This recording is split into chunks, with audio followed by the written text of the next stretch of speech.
Welcome to Becoming Boss C. Today is all about information technology, or IT.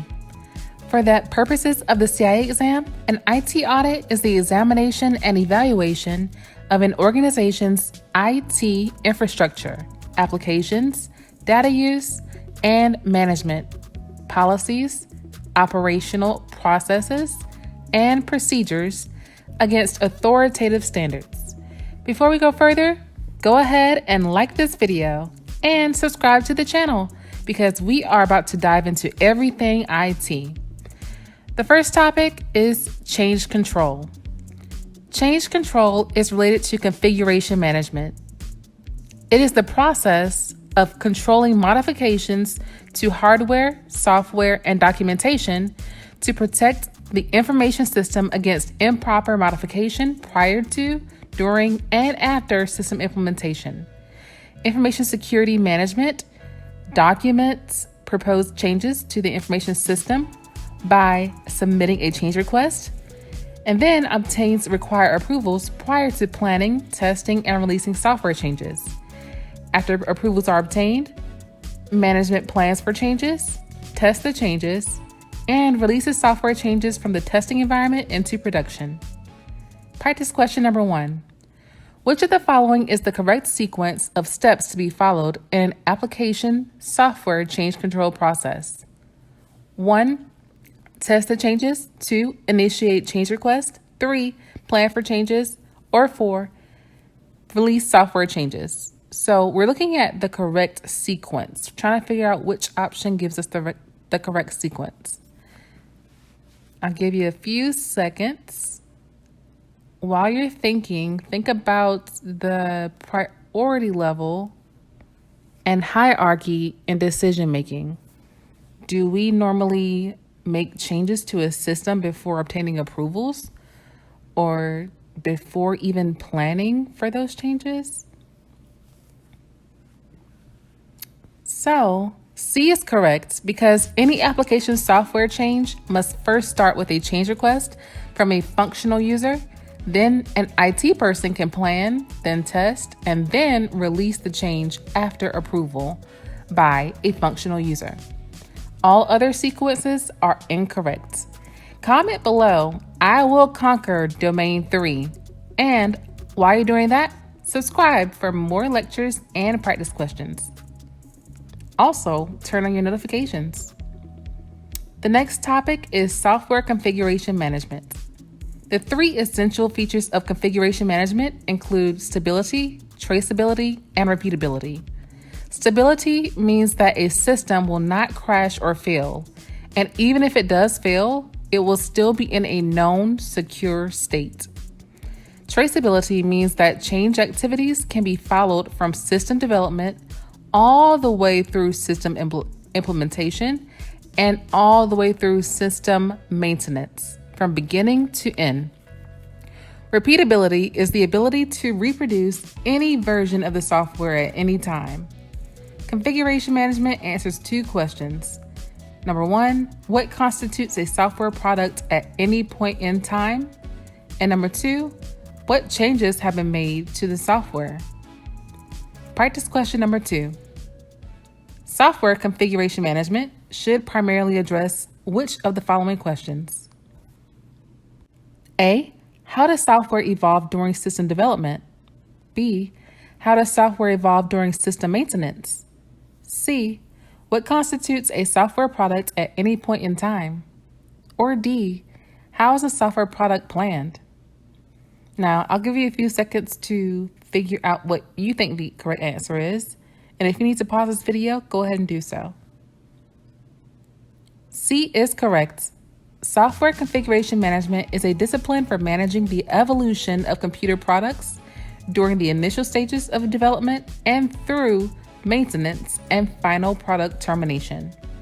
Visibility into the status of the evolving software product is provided through the adoption of software configuration management on a software project. Software developers, testers, project managers, and the customer benefit from software configuration management information.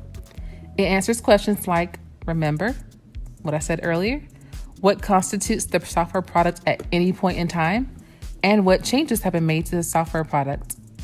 How a software product is planned, developed, or maintained does not matter. These issues refer to the history of a software product's evolution, as described in A, B, and D. Practice question number 3. Effective control is achieved when configuration management control is established prior to the start of which of the following? A, testing, B, requirements analysis, C, design, or D, coding. This is asking us prior to the start of which of the following. So that means that effective control needs to be in place before this stage. If you said A, testing, that is incorrect. Once code is generated, program testing begins. Testing focuses on the logical internals of the software, which is ensuring that all statements have been tested, and on the function externals, that is, conducting tests to uncover errors to ensure that the defined input will produce actual results that agree with required results. So during testing, it is too late to discuss configuration management. Requirements analysis is also incorrect because requirements analysis focuses on gathering needs of system users to understand the nature of the programs to be built. At this point, it is too early to discuss the configuration management, as this is still in the planning process. Coding is incorrect. The design must be translated into a programming code-readable form. The coding step performs this task. Code is verified, for example, through the inspection process and put under configuration management control prior to the start of formal testing. At this point, it is too late to discuss configuration management. So, design is correct. The design phase translates requirements into a representation of the software. The design is placed under configuration management control before coding begins. It is the right time to talk about the configuration management. Let's talk about software testing. Software testing is performed to test either developed or acquired information systems.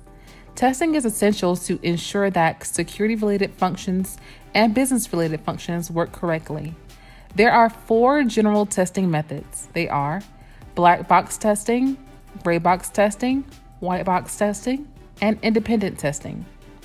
Black box testing examines software from the end user's viewpoint and determines if data is processed according to specifications. Gray box testing assumes some knowledge of the internal structure and implementation detail of software. White box testing assumes explicit and substantial knowledge of software. It is performed at the individual component level, such as program or module levels, and not the entire system. It is also called glass box testing because testers can see the inside of a system like looking through a glass. Practice question number 4. Which of the following tests is driven by system requirements? A, white box testing, B, black box testing, C, gray box testing, or D, glass box testing? A, white box testing is incorrect because it examines the logic of the units and may be used to support software requirements for test coverage. C, gray box testing is also incorrect because it is basically anything that is not tested in the white box or black box testing. Glass box testing is also incorrect because it is the same as white box testing, so that was a tricky choice. So the answer is B, black box testing. Black box testing is also known as functional testing and executes part or all the system to validate that the user requirement is satisfied. Comment below, I'm still here, and subscribe for more lectures and practice questions. Types of servers. Let's get into this topic. So image servers store and process documents such as employment applications and invoices. These stored documents can be retrieved later, as well as transmitted to other computers or downloaded. Quarantine servers are used for protection at the network gateway from malicious code attacks, similar to using a firewall. Web servers on the internet provide knowledge bases in various organizations.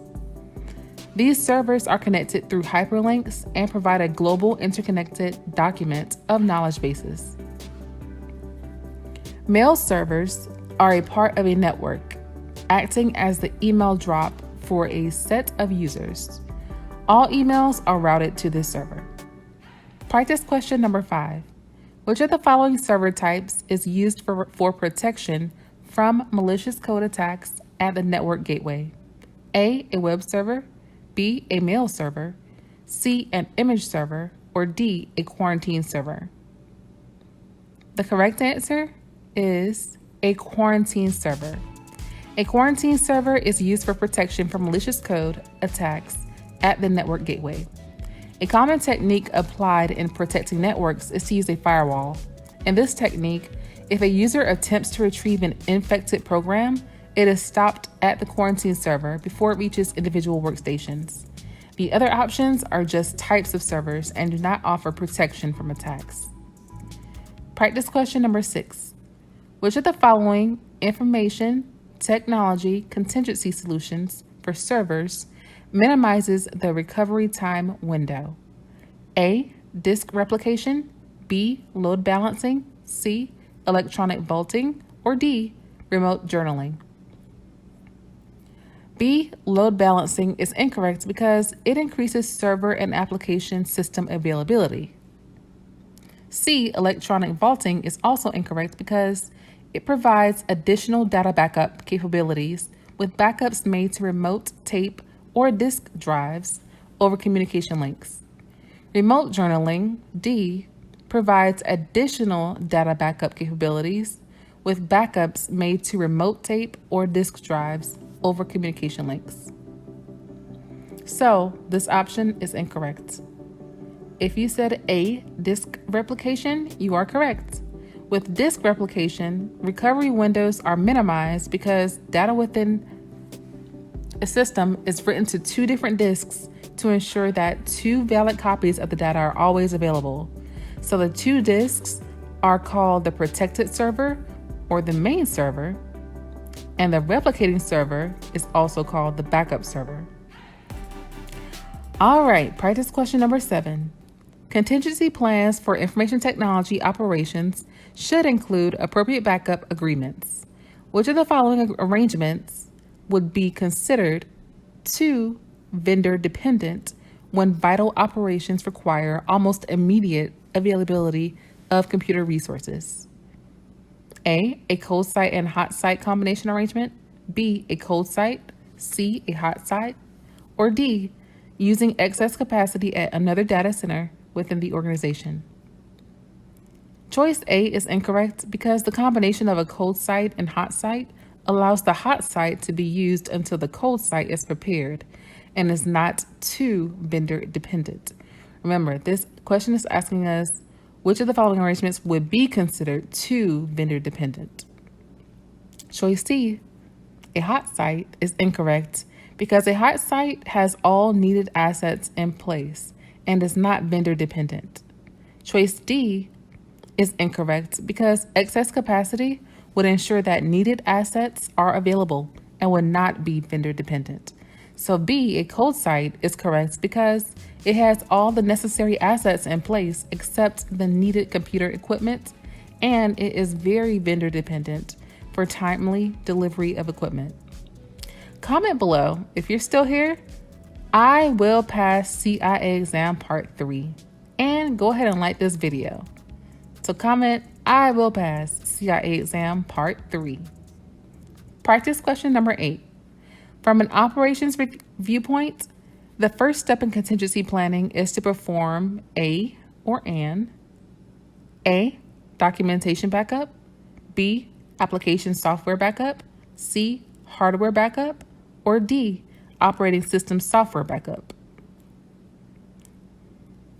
Choice C is correct.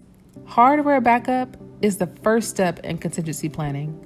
All computer installations must include formal arrangements for alternative processing capability in the event that their data center or any portion of the work environment becomes disabled. These plans can take several forms and involve the use of another data center. Hardware manufacturers and software vendors can be helpful in locating an alternative processing site, and in some cases, provide backup equipment under emergency conditions. The more common plans are service bureaus, reciprocal arrangements, and hide sites.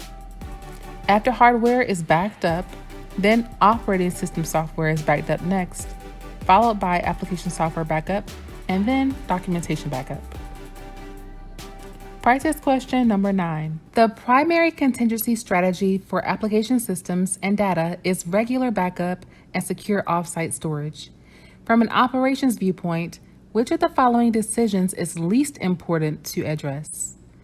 This question is asking us which of the following decisions is least important to address. A, how often the backup is performed.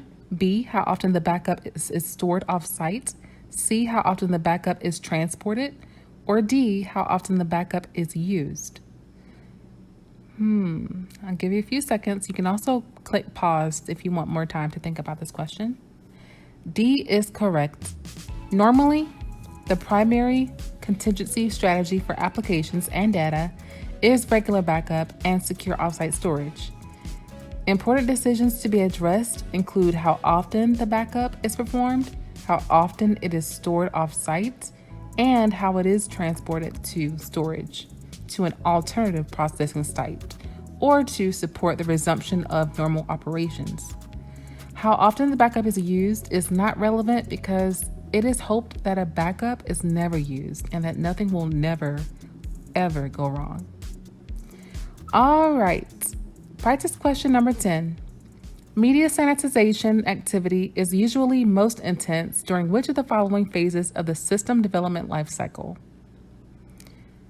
It's most intense. This question is asking us which of the following phases is most intense in media sanitization. Okay, A, development or acquisition, B, operation or maintenance, C, implementation, or D, disposal. Media sanitization is the process of wiping the data clean and removing it from storage devices. So D is correct. Media sanitization and information disposition activity is usually most intense during the disposal phase of the system development lifecycle, which is the last phase. Media sanitization is also done for several maintenance reasons, such as operating system upgrades, application system upgrades, or during a configuration update. If you're here, comment, I am still here and I will finish these questions. I know we're getting through them. Comment, I will finish these questions because I want to pass. All right, the next topic is network topology. Topology affects security, so the correct selection and functioning of topology is important to ensure a secure network. The star topology is where all nodes are connected to a central hub. Traffic flows in both directions. The bus topology is where all nodes connect to a central cable called a bus. Traffic also flows in both directions. The ring topology is where all nodes are connected to one another in the shape of a closed loop, so each node is connected directly to two other nodes. Traffic only flows in one direction. The mesh topology is where networked components are connected with many redundant interconnections between network nodes, so every node has a connection to every other node. Practice question 11. Which of the following is an example of a network topology? A, personal computer, B, printer, C, star, or D, server? We just talked about this. A personal computer, I'm sure you know, is a type of network device that is a client. You probably use this every day. A printer is a type of peripheral that is a type of network device. A server is a type of network device that provides access to files, applications, and documents. So if you said C star, you are correct. A star is a type of network topology. Practice question number 12. As part of an audit of IT general controls, the auditor will not test which of the following controls. Keep in mind, we have a tricky word here. The auditor will not test which of the following controls. A, reconciliation of data sent from one system to another. B, security breaches. C, logical access and physical access controls. Or D, change management procedures. So security breaches are neither an IT general control nor an application control. So we know that's not the answer. Change management procedures are an IT general control. Access controls, whether logical or physical, are IT general controls. A, reconciliation, is a processing control that ensures data sent from one system to another is accurate and complete, and it is not a general control. Because the auditor's engagement focuses on general controls, the processing control is not a part of the audit. So A is the correct answer. Now, let's discuss operational roles of IT staff. If you're not subscribed yet, go ahead, hit that red button and subscribe, turn on your post notifications, and like this video. We are on the journey to 1,000 subscribers. So, operational roles of IT staff. The operational roles of IT staff are defined with required separation of duties among them. Examples of IT staff job titles are database administrators, data administrators, help desk staff, and webmasters. Database administrators are responsible for the day-to-day control and monitoring of databases and deal with the physical design of the database. Data administrators are responsible for the planning, acquisition, and maintenance of database management software, including the design, validation, and logical design of databases. Help desk staff make up the support function for end users, such as call center agents helping customers and technical support analysts. There are several more roles as well. Number 13. The following IT operational role is a centralized resource that provides information and support to end users regarding IT processes and services. A, Chief Information Officer. B, IT Help Desk. C, Database Administrator. Or D, Network Administrator. So we're thinking about someone who supports end users who actually use the software or products. The Chief Information Officer is an executive role that sets high-level IT objectives, goals, and standards for the entire organization. So that is incorrect. The Database Administrator is responsible for the design and maintenance of the organization's databases. So that is also incorrect. The Network Administrator is responsible for the operations of the network and related technologies. So we know that's not correct. The correct answer is the IT Help Desk, because they provide support to end users who are having issues or questions about IT processes and services. Practice question number 14. Which of the following IT frameworks separates the governance and management responsibilities for IT? A, COBIT. B, ESAC. C, ISO 27000. Or D, ITIL. Now, in order to answer this question, you're going to have to really study for this domain before knowing the answer. Or you may be an IT auditor and you may already be familiar with all these frameworks. But just to give some insight, ESAC key principles pertain to capability, availability, and functionality of IT. So that is incorrect. ISO 27000 has 7 essential areas of guidance, which include organizational context, leadership, planning, support, operation, performance evaluation, and improvement. That is also incorrect. ITIL is focused on processes and tasks that can be used by organizations to achieve their strategy and deliver value. So that is not correct. The answer is A, COBIT, because a principle of COBIT is to separate governance from management. All right, if you're doing pretty good, comment, I am crushing it. Comment, I am crushing it. And if you're not doing so good, comment, it's never too late to get better, because it's really never too late to improve and pass CIA Part 3. All right. Number 15. Which of the following techniques is considered a rapid development technique that can be utilized to decrease the time it takes to deliver a new system? A, waterfall, B, user beta testing, C, debugging, or D, Scrum? A, waterfall is not considered a rapid development technique, and each stage in this technique must be completed before moving on to the next stage. So this is incorrect. B, user beta testing is not a rapid development technique, but rather a systems testing option. So that is also incorrect. C, debugging, is a type of systems testing option. So that is not correct, because we're looking for a rapid development technique that can be utilized to decrease the time it takes to deliver a new system. D, Scrum, is a type of agile development technique that is utilized to plan and complete systems development in small iterations and to decrease the time it takes to deliver a new system. So D, Scrum, is correct.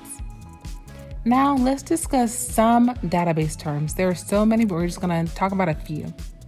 A database is a collection of interrelated data, and data is the smallest unit of information, such as students' grades or employees' salaries. Fields are organized into database records. A record can be a log of a student's major, hometown, grade point average, gender, etc. A file is a collection of related records. A database field is a data structure, single piece of data, such as an account name or an account number. Practice question number 16. And this is the very last question. This database term is an individual data element, such as name, account number, or amount.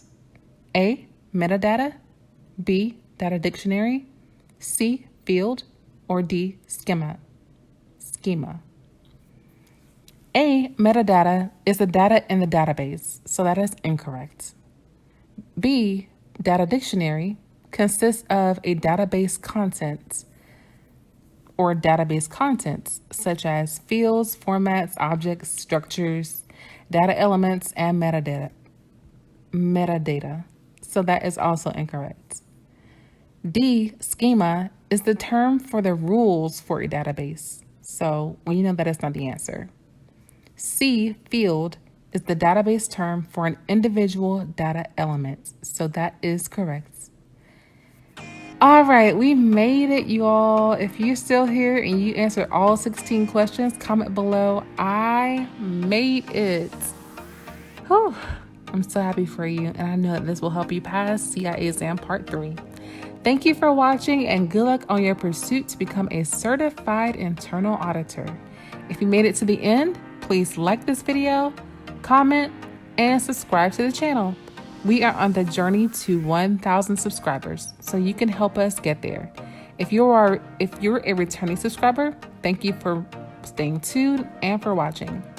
If you have specific questions, please comment below and be sure to come back when you pass Part 3. I want to celebrate with you. Note that I do have a general video. I have general videos about the CIA exam if you want a more holistic view. And there are also videos for Domain 1, Business Acumen, and Domain 2, Information Security, if you want to review. Those are linked above. As far as my progress, I am studying for Domain 4, Financial Management, so That's a familiar territory for me because I'm also a CPA or certified public accountant. So that is a breath of fresh air. All right. As always, stay blessed and stay bossy.